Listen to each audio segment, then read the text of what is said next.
Good morning बच्चों, कैसे हैं आप सब। एक बार फिर से स्वागत है आपका अपने प्यारे से प्लेटफॉर्म कोटा केमिस्ट्री पे।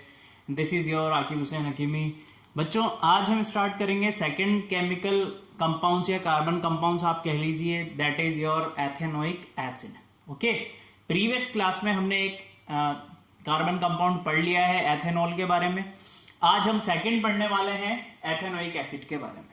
ठीक है, आई होप आपने एथेनॉल अच्छे से समझ लिया हुआ होगा, कैसे फिजिकल केमिस्ट्री हो रही है, सॉरी फिजिकल प्रॉपर्टी क्या है उसकी, केमिकल प्रॉपर्टी क्या है एंड यूजेस क्या है।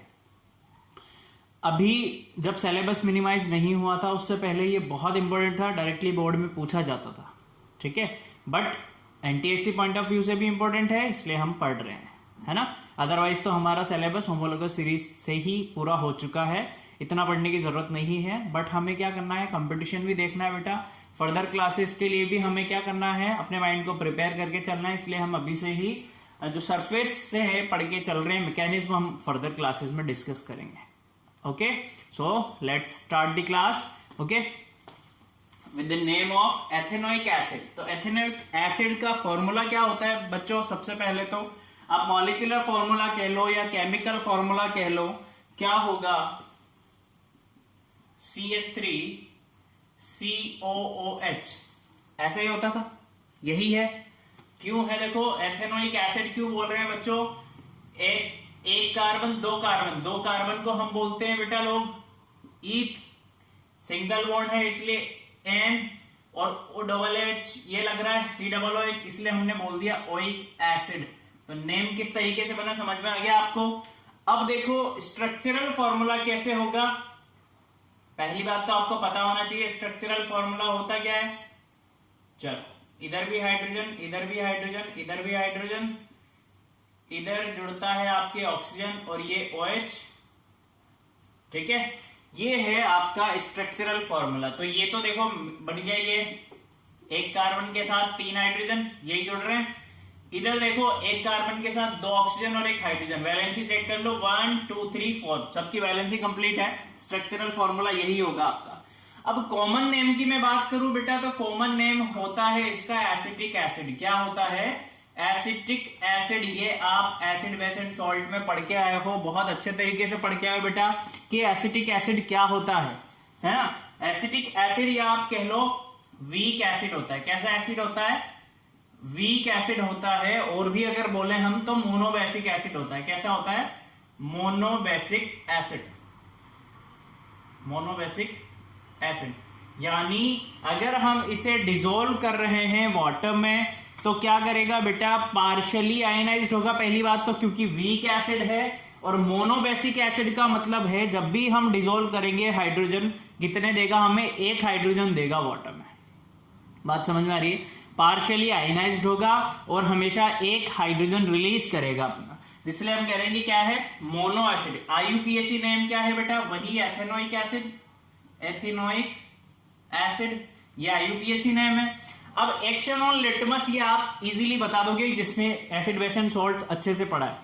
क्योंकि हम एसिड की बात कर रहे हैं तो एसिड हमें पता है बेटा क्या करता है? ब्लू लिटमस को रेड लिटमस में कन्वर्ट कर देता है ना। तो लिटमस पे कैसे फॉर्म करेगा?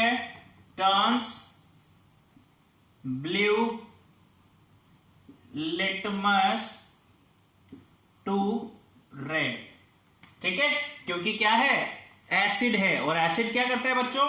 ब्लू लिटमस को रेड में कन्वर्ट करने का काम करता है। अब देखो जरा सॉल्युबिलिटी की बात कर लेते हैं। तो सॉल्युबिलिटी डिसॉल्व इन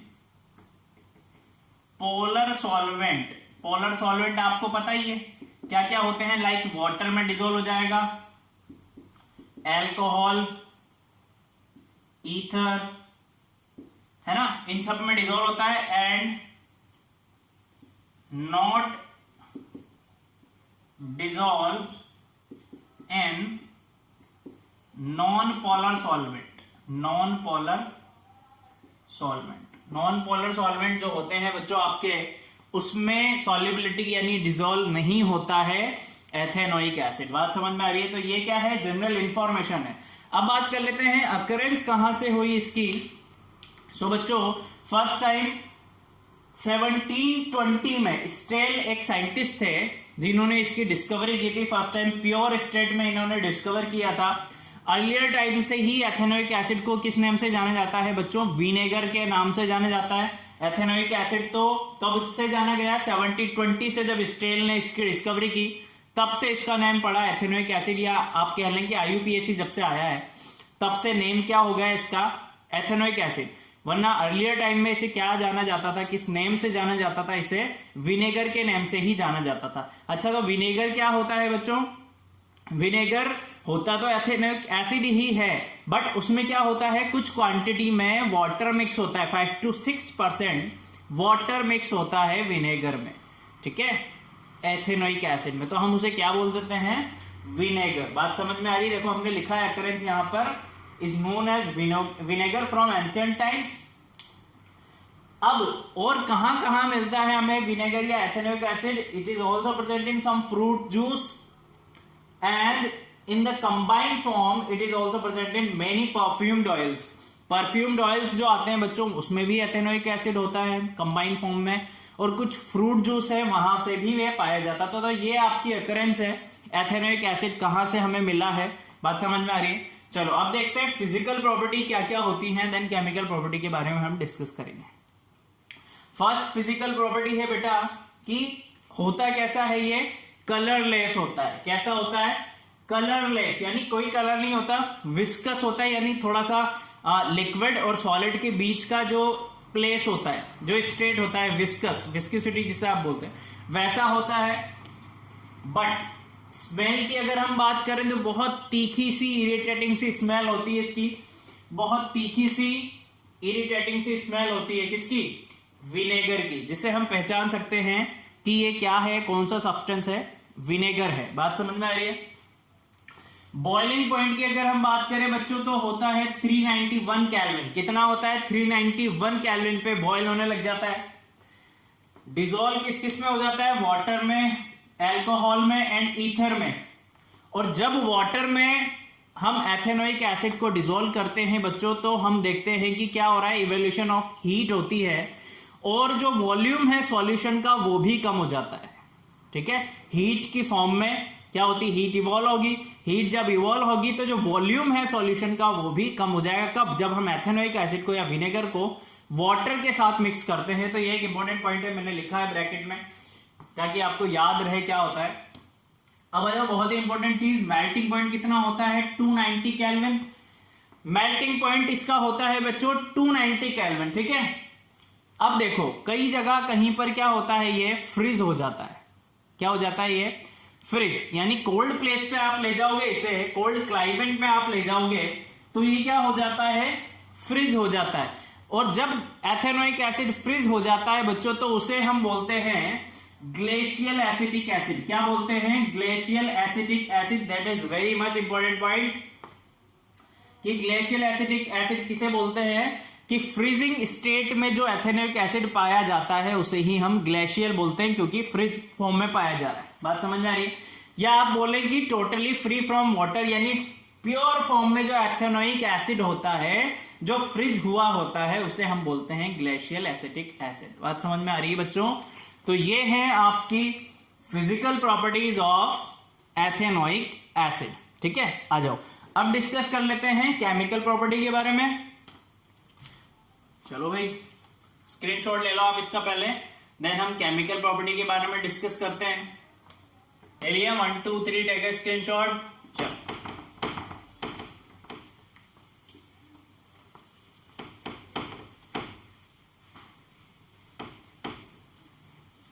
अब देखेंगे बच्चों केमिकल प्रॉपर्टी कैसी है इसकी, है ना, कि किस केमिकल के साथ ये किस तरीके से बिहेव करता है।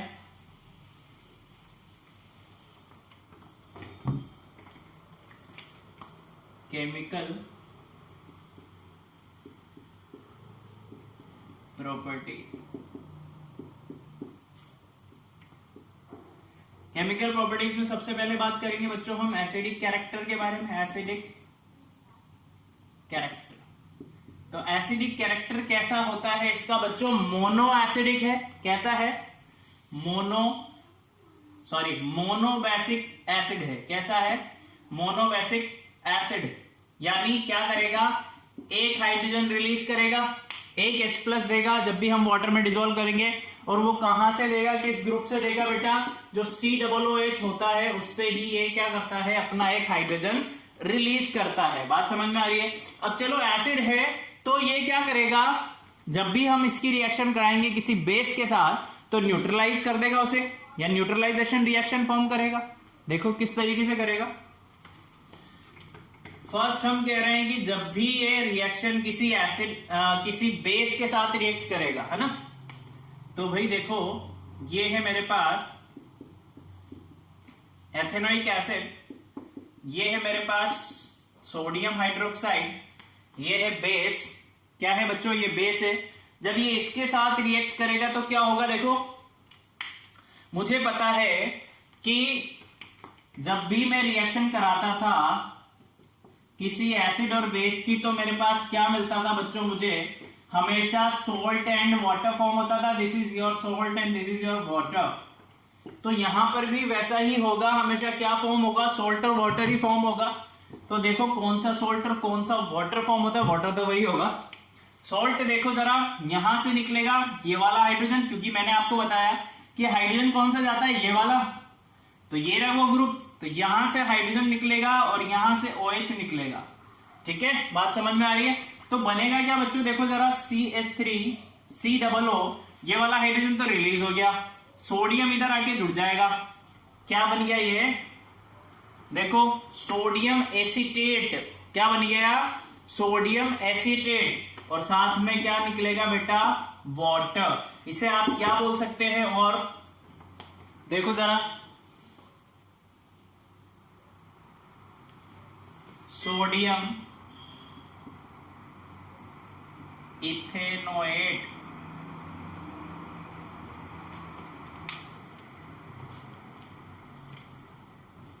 क्या बोलेंगे हम, सोडियम इथेनोएट। ठीक है, बात समझ में आई। अब बच्चों मैंने देख लिया कि जो सोडियम इथेनोएट फॉर्म हुआ है मेरे पास, ये क्या है, एक आयनिक कंपाउंड है। ठीक है, सॉल्ट बना है, ये सॉल्ट है, ये वाटर है, तो ये क्या है, यहां देखेंगे हम, ये क्या है, आयनिक कंपाउंड। ठीक है, अब जैसे ही मैं इस आयनिक कंपाउंड के डिसोल्यूशन की बात करूंगा तो ये आयनिक कंपाउंड किस में डिसोल्व होगा, पोलर सब्सटेंस होंगे आपके, पोलर लाइक वाटर में होगा, अल्कोहल में होगा, ईथर में होगा, और नॉन पोलर में क्या होगा, डिसॉल्व नहीं होगा। तो बिकॉज ऑफ हाइड्रोलाइसिस जब हम इसे कराएंगे तो ये वापस से क्या हो जाएगा बच्चों, वापस से क्या हो जाएगा, ये वापस से देखो जरा क्या होगा, वापस से आपको ये दोनों दे देगा, है ना। ये लिया मैंने, इसे जैसे ही मैं वाटर में मिक्स करूंगा तो वापस से मुझे क्या मिल जाएगा, CH3COOH plus NOH, because of hydrolysis. बात समझ में आ रही है। ये रिएक्शन जरूरी नहीं है, बस मैंने आपको बताया कि आयनिक कंपाउंड है, पोलर सॉल्वेंट में डिसॉल्व होता है तो इजीली डिसॉल्व हो जाएगा और वापस से हमें क्या दे देगा, एसिड और बेस दे देगा। बात समझ में आ रही है बेटा। चलो अब देख लेते हैं रिएक्शन विद, यहां लिखेंगे हम सेकंड, रिएक्शन विद कार्बोनेट और बाइकार्बोनेट, कि अगर कार्बोनेट के साथ एथेनोइक एसिड रिएक्ट कर रहा है, ये किसी बाइकार्बोनेट के साथ रिएक्ट कर रहा है, तो मुझे पता है कि जब भी मैं कार्बोनेट और बाइकार्बोनेट के साथ किसी भी एसिड को रिएक्ट करा रहा था, ये मैंने एसिड बेस में बहुत अच्छे से पढ़ा है बेटा, एसिड बेस में मैंने बहुत अच्छे से पढ़ा है कि मैं जब भी किसी एसिड की रिएक्शन कराता था कार्बोनेट और बाइकार्बोनेट के साथ, तो ऑलवेज कार्बन डाइऑक्साइड रिलीज होती थी अलोंग विद वाटर, सब मॉलिक्यूल्स ऑफ वाटर। ठीक है, ऑलवेज कार्बन डाइऑक्साइड रिलीज हो रही थी। तो देखो जरा, ये मैंने लिया है CH3COOH, मेरे पास एथेनोइक एसिड है, साथ में हमने लिया है यहां पर सोडियम कार्बोनेट। देखो बच्चों होगा क्या, कार्बन डाइऑक्साइड रिलीज होगी, साथ में क्या बन जाएगा, सोडियम एथेनोएट बनेगा। पर देखो यहां पर 2 सोडियम है तो हम यहां पर भी 2 मॉलिक्यूल्स ऑफ एथेनोइक एसिड ले लेंगे। तो बनेगा क्या बच्चों, 2CH3COONS सोडियम एथेनोएट, साथ में रिलीज होगी कार्बन डाइऑक्साइड और कुछ मॉलिक्यूल्स बनेंगे यहां पर वाटर के। देख लो एक बार ध्यान से देख लो बेटा।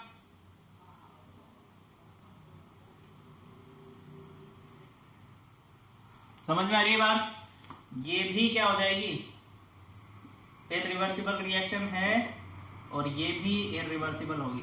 चलो ठीक है, क्या होगा, ऑलवेज कार्बन डाइऑक्साइड रिलीज होगी।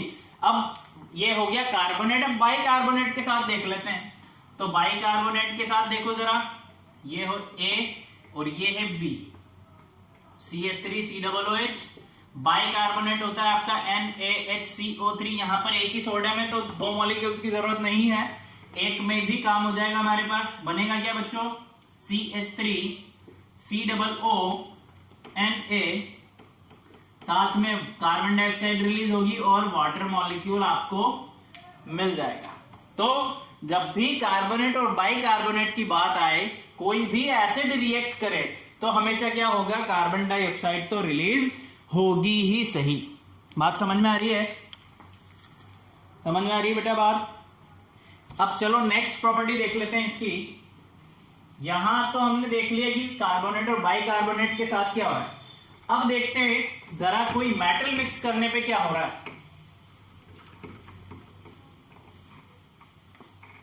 ठीक है,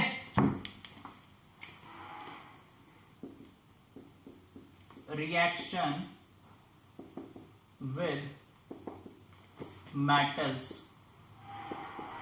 अब बच्चों मेटल्स अगर आप मिक्स कर रहे हो एसिड के साथ, तो हमने वहां पर भी पढ़ा था और हम यहां पर भी पढ़ेंगे कि जब भी हम किसी एसिड में मेटल मिक्स करते हैं तो हमेशा हाइड्रोजन गैस इवॉल्व होती है। कौन सी गैस?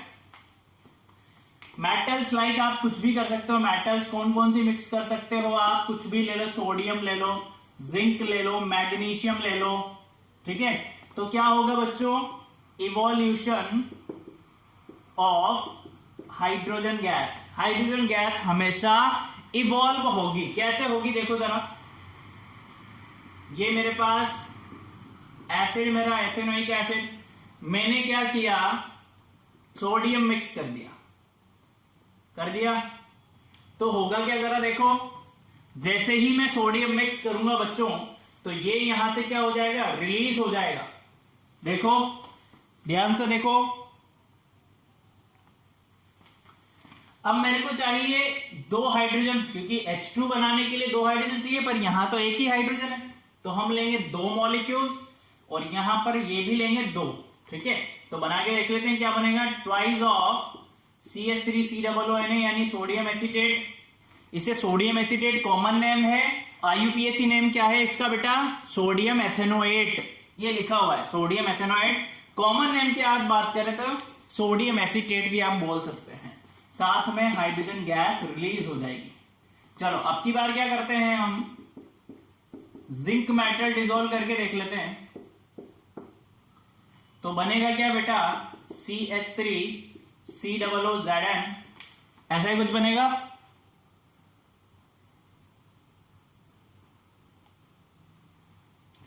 या आप सिर्फ Zn लेंगे तो भी काम चल जाएगा, है ना। और आप यहां 2 नहीं लगा के अपन ऐसे लगा देंगे और ये हाइड्रोजन गैस मेरे पास रिलीज हो गई। बात समझ में आ रही है? तो जब भी मैं किसी भी एसिड की बात कर लें, पर अभी हम एथेनोइक एसिड की बात कर रहे हैं, तो जब भी हम एथेनोइक एसिड में क्या करेंगे बच्चों, किसी भी मेटल को डिसॉल्व करेंगे तो हमेशा हाइड्रोजन गैस इवॉल्व होगी। बात समझ में आ गई आपको अच्छे से? चलो अब देख लेते हैं एस्टर फॉर्मेशन। क्या देख लेते हैं, एस्टर फॉर्मेशन। हमने कल जब एथेनॉल पढ़ा था तब भी हमने देखा था कि हम एल्कोहल में जब भी कार्बोक्सिलिक एसिड मिक्स कर रहे थे तो क्या फॉर्म हो रहा था बच्चों, with the minimum quantity of concentrated sulphuric acid, तो हमारे पास एस्टर फॉर्म हो रहा था, है ना। हम देख चुके हैं, सेम रिएक्शन हम यहां पर भी देखेंगे। देखो जरा, ये है मेरे पास एसिड और ये है आपके पास एल्कोहल। तो हम जब भी एथेनॉल में एथेनोइक एसिड मिक्स करते हैं बच्चों, तो क्या बनता है, with the minimum quantity of concentrated sulphuric acid, जैसे ही आप मिक्स करोगे तो बनेगा क्या, एस्टर बनेगा। क्या बनेगा, एस्टर। कैसा होगा, CH3 C double bond O CH2 CH3। देख लो जरा, यही बनेगा। ये क्या है, एस्टर। IUPAC नेम की बात करें तो एथिल एथेनोएट। स्मेल कैसी होती है इसकी बेटा, स्वीट स्मेल होती है। कैसी, स्वीट स्मेल के साथ ये फॉर्म होता है। स्वीट स्मेल होने की वजह से ये कहां पर मिलता है, परफ्यूम्स वगैरह में भी, जो फ्रेग्रेंस आप यूज करते हैं वहां पर एस्टर आपको मिल जाता है। ठीक है, तो इसका यूज लिख लेते हैं हम।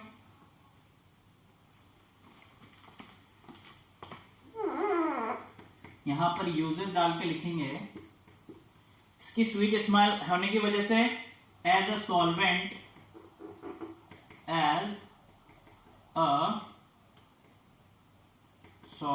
एज अ परफ्यूम्स पहले लिख लेते हैं, देन सॉल्वेंट लिखेंगे।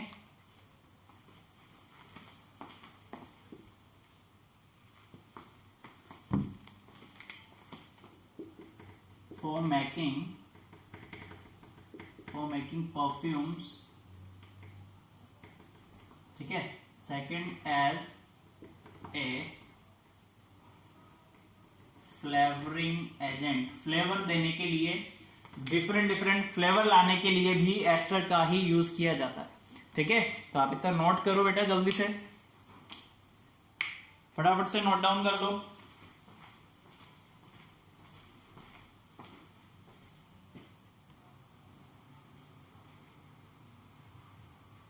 देखो बेटा, जो एस्टर रिएक्शन है आपकी, ठीक है, अगर यही एस्टर रिएक्शन जो बना हुआ है आपके पास, ये एस्टर यही है बेटा, तो एस्टर की अगर मैं रिएक्शन किसी एसिड या बेस के साथ कराऊं, ध्यान से सुनना, जब भी हम किसी एस्टर की रिएक्शन किसी एसिड या बेस के साथ कराएंगे तो हमें वापस से क्या मिल जाएगा बेटा, एल्कोहल एंड कार्बोक्सिलिक एसिड वापस से मिल जाता है।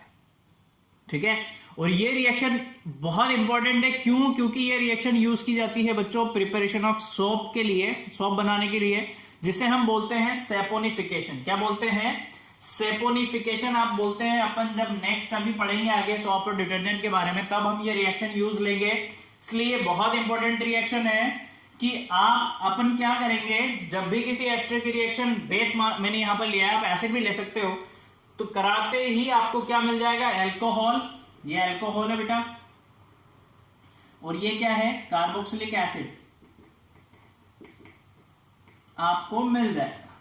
ठीक है, बात समझ में आ रही है। रिएक्शन क्या है, सेपोनिफिकेशन। तो केमिकल प्रॉपर्टी हमारी यहां पर पूरी होती है। देन लास्ट हम डिस्कस करते हैं यूजेस ऑफ एथेनोइक एसिड के बारे में। तो एथेनोइक एसिड का यूज क्या क्या होता है, पहले तो सबसे पहले कि जब आप एथेनोइक एसिड में क्या मिला देते हो, 5 to 8% वाटर मिला देते हो तो विनेगर बन जाता है। विनेगर का यूज किया जाता है बच्चों फूड प्रिजर्वेटिव की तरह, खाने को बचाने के लिए, जैसे पिकल्स वगैरह हो गए, आपके सोसाज हो गए, उनको सेफ रखने के लिए, लंबे टाइम तक ड्यूरेबल बनाने के लिए विनेगर ऐड कर दिया जाता है। ठीक है, जैसे हमने रैंसिडिटी में पढ़ा था कि आप अपन क्या कर रहे थे, नाइट्रोजन गैस रिप्लेस कर रहे थे ऑक्सीजन के प्लेस पे ताकि उसकी ड्यूरेबिलिटी बढ़ जाए। तो ऐसे ही फूड आइटम्स को प्रिजर्व करने के लिए उसमें विनेगर मिक्स कर दिया जाता है। बात समझ में आ रही है। चलो, सेकंड यूज क्या है, प्योर फॉर्म जो होती है एथेनोइक एसिड की, वो क्या यूज होता है बेटा, एज अ सॉल्वेंट यूज किया जाता है और एज ए केमिकल रीएजेंट की तरह इसे यूज किया जाता है। सेल्यूलस एथेनोएट बहुत इंपॉर्टेंट है। सेल्यूलस एथेनोएट का यूज कहां किया जाता है, फोटोग्राफिक फिल्म्स वगैरह बनाने में एंड रेयन बनाने में। भूलना मत, सेल्यूलस एथेनोएट का यूज किया जाता है फोटोग्राफिक फिल्म्स बनाने में एंड रेयन बनाने में, है ना। देन नेक्स्ट है, और कहां यूज किया जाता है बच्चों एथेनोइक एसिड, प्रोपेनोन बनाने में, है ना। कीटोन ग्रुप हम जोड़ देते हैं, ऑन आ रहा है, यानी प्रोपेनॉन बनाने में, क्लोरोएथेनोइक एसिड बनाने में और एथेनोएट्स ऑफ मेटल्स अभी बनाए थे हमने, यहां पर ये देखिए ये एथेनोएट्स ऑफ मेटल्स है, ये बनाने में भी एथेनोइक एसिड का यूज किया जाता है। फिफ्थ यूज है बेटा widely used in the manufacturing of textile, textile में यूज होता है। एंड लास्ट यूज क्या है, व्हाइट लेड बनाने में भी यूज किया जाता है। These are the uses of ethanoic acid. तो यहां पर जो हमारे इंपॉर्टेंट कार्बन कंपाउंड्स की हम बात कर रहे थे वो कंप्लीट होते हैं बच्चों। दो ही हैं आपके सिलेबस में, पहला कल हमने पढ़ा था एथेनॉल, आज हमने पढ़ लिया एथेनोइक एसिड। तो यहां पर ये खत्म होता है ये वाला पार्ट। लास्ट पार्ट आपको बचा है चैप्टर का, that is soap and detergent. Hope ये आने वाले 2 दिन में हम ये भी कंप्लीट कर देंगे एंड पूरा चैप्टर हमारा एनटीएससी का 10th क्लास का वो कंप्लीट हो जाएगा। देन हम रिवीजन पे आएंगे और अच्छे अच्छे क्वेश्चंस करेंगे। ओके, तो जिसने अभी तक सब्सक्राइब नहीं किया है ऐसी ही वीडियो देखने के लिए चैनल को सब्सक्राइब कर लें। Okay, thank you so much, bye.